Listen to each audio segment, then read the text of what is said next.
प्रदोष व्रत की पौराणिक कथा। प्राचीन काल में एक गरीब पुजारी हुआ करता था।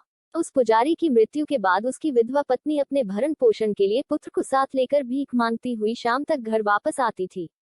एक दिन उसकी मुलाकात विदर्भ देश के राजकुमार से हुई, जो कि अपने पिता की मृत्यु के बाद दर दर भटकने लगा था। उसकी यह हालत पुजारी की पत्नी से देखी नहीं गई। वह उस राजकुमार को अपने साथ अपने घर ले आए और पुत्र जैसा रखने लगी। एक दिन पुजारी की पत्नी अपने साथ दोनों पुत्रों को शांडिल्य ऋषि के आश्रम ले गई।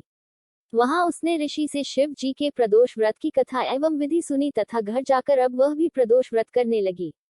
एक बार दोनों बालक वन में घूम रहे थे। उनमें से पुजारी का बेटा तो घर लौट गया, परंतु राजकुमार वन में ही रह गया। उस राजकुमार ने गंधर्व कन्याओं को क्रीड़ा करते हुए देखा तो उनसे बात करने लगा। उस कन्या का नाम अंशुमति था। उस दिन वह राजकुमार घर देरी से लौटा। राजकुमार दूसरे दिन फिर से उसी जगह पहुंचा जहां अंशुमति अपने माता पिता से बात कर रही थी। तभी अंशुमति के माता पिता ने उस राजकुमार को पहचान लिया तथा उससे कहा कि आप तो विदर्भ नगर के राजकुमार हो ना, आपका नाम धर्मगुप्त है। अंशुमति के माता पिता को वह राजकुमार पसंद आया और उन्होंने कहा कि शिव जी की कृपा से हम अपनी पुत्री का विवाह आपसे करना चाहते हैं, क्या आप इस विवाह के लिए तैयार हैं? राजकुमार ने अपनी स्वीकृति दे दी तो उन दोनों का विवाह संपन्न हुआ।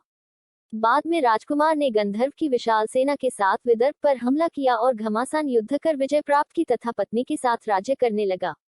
वहां उस महल में वह पुजारी की पत्नी और पुत्र को आदर के साथ ले आया तथा साथ रखने लगा। पुजारी की पत्नी तथा पुत्र के सभी दैख व दरिद्रता दूर हो गई और वे सुख से अपना जीवन व्यतीत करने लगे। एक दिन अंशुमति ने राजकुमार से इन सभी बातों के पीछे का कारण और रहस्य पूछा। तब राजकुमार ने अंशुमति को अपने जीवन की पूरी बात बताई और साथ ही प्रदोष व्रत का महत्व और व्रत से प्राप्त फल से भी अवगत कराया। उसी दिन से प्रदोष व्रत की प्रतिष्ठा व महत्व बढ़ गया तथा मान्यतानुसार लोग यह व्रत करने लगे। कई जगहों पर अपनी श्रद्धा के अनुसार स्त्री पुरुष दोनों ही यह व्रत करते हैं। इस व्रत को करने से मनुष्य के सभी कष्ट और पाप नष्ट होते हैं एवं मनुष्य को अभीष्ट की प्राप्ति होती है। बोलो शिव शंकर भगवान की जय। ओम नमः शिवाय।